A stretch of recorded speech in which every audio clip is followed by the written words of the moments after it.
कहीं झंडे नहीं लगे, कहीं बैनर नहीं लगे, कहीं पोस्टर नहीं लगे। अरे आप लोग जिस दिन एक एक पर्चा लेकर कार्यकर्ता हमारे एक एक मतदाता के घर पहुंच जाओ, किसी झंडे और डंडे की जरूरत नहीं पड़ती। और झंडा और डंडा कहां से? बीजेपी के पास तो इतना अपराध पैसा है कि झंडे डंडों से उठा के सब पाट देंगे। तुम्हारा उनका 50 झंडा तो तुम्हारा 2 झंडा दिखेगा। तो ऐसा झंडा देख के राजनीति होती नहीं है। और ये वो सरकार है जिसने, आपको याद होगा कि हमारे मुख्य प्रधानमंत्री कहते हैं कि हमने पिछले 10 वर्षों से कभी कोई भ्रष्टाचार नहीं किया है। अमित शाह जी ने भाषण दिया कि पिछले 10 सालों के कार्यकाल में कोई हमको भ्रष्टाचार का आरोप नहीं लगा सकता। भ्रष्टाचार किसको कहते हैं?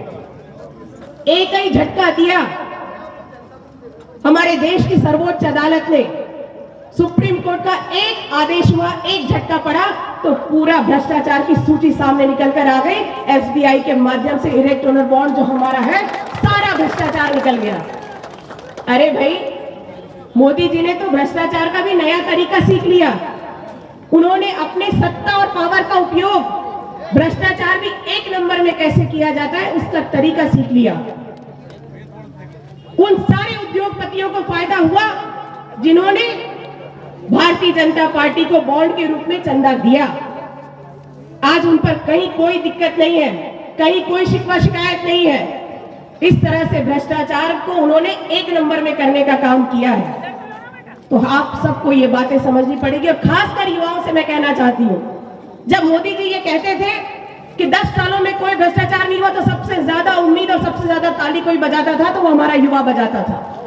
अब मैं उन्हीं युवाओं से कहना चाहती हूँ कि इलेक्टोरल बॉन्ड का जितना भी चिट्ठा है वो सब अपने मोबाइल पर ढूंढो और एक एक चिट्ठा अपने सामने निकाल कर रखो, क्योंकि ये जो खिलवाड़ हो रहा है तुम्हारे भविष्य से हो रहा है।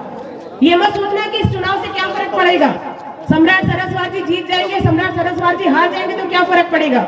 एक एक सीट का बहुत महत्व है, इसलिए चुनाव को उनको जीतना पड़ेगा। राहुल जी को देश की कमान सौंपनी पड़ेगी।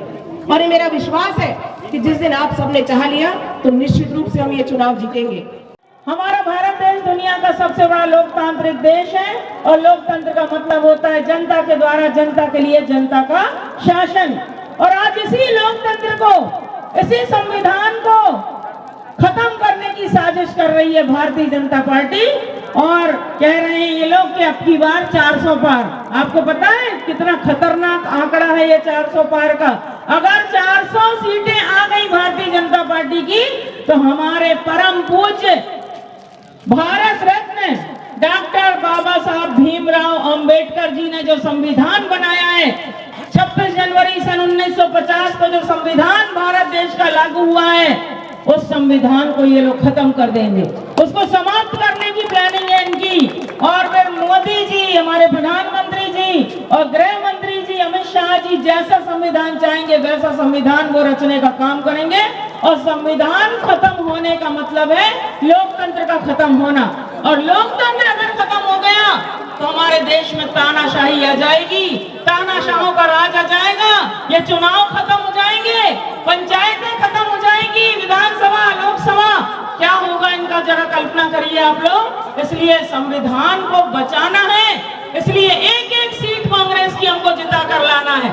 ज्यादा से ज्यादा हमारे कांग्रेस की सीटें आए, इस दिशा में हम सबको तन मन धन से जुट जाना है। मैं आपसे